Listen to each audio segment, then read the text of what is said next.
I visited my father after I became a member, and I saw him wearing a polo shirt. And I said, "Where are you going?" I just came to GCV. I said he's going to see President Jonathan. And I paused because when I was naive, or when I thought ego or gratification mattered, I used to be very active in criticizing President Jonathan. I even forgot in my naivety, as many young people, that we had governors then. And I then find my father saying he's going to go and consult with President Jonathan. So I looked at him and I said, "Please, when you see him, tell him I'm very sorry. I'm wiser now. The system is a problem." Now, why did I mention President Jonathan? It takes a lot, particularly in Africa, to lose an election and leave. He did that. Governor Fayemi and them were there.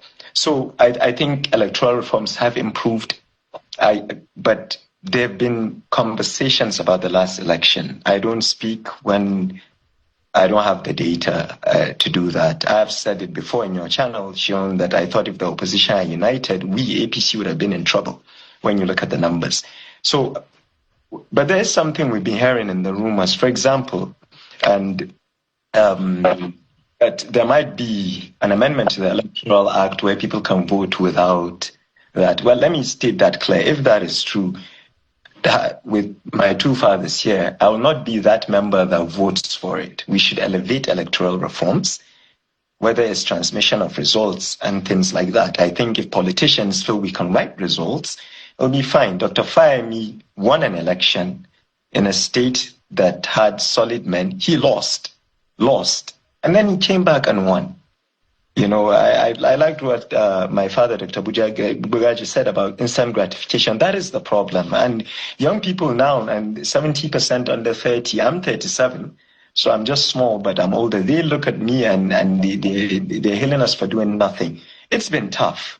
Okay, as I said, it's been tough because it's always easier to criticize from the outside. It's more complex. But Nigeria has stepped up from the dark days of PDP, if you wouldn't mind me saying this, in the regard that my father was a minister in PDP, but we heard stories of people lining up and results being announced. Okay, so there has been progress, but what we should do is elevate it, not, and that falls on us as legislators with the power to pass the law. You know, I know our credibility is low now because people think there's no, I mean, it's not, we're not challenging the executive, and it shouldn't be like that. But I wanted to make that clear. But before I get to that, Dr. Bugaji mentioned something about power. Ms. Kate Henshaw over here, her power came from the culture.